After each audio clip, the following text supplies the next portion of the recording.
Halo, Bro Mas, datang lagi di YouTube channel kita Mas. Nah, kali ini tepat tanggal 20 Desember 2021. Kita lagi coba sedikit hunting nih Mas. Unit keberangkatan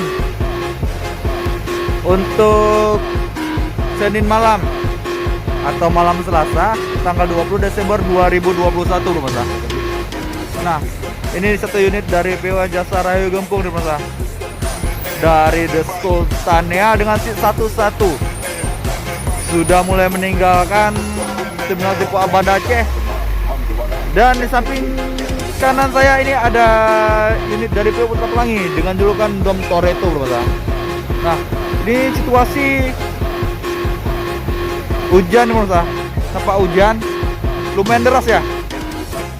Ini saya udah mulai agak basah nih. Kayaknya harus pindah lokasi dulu ini.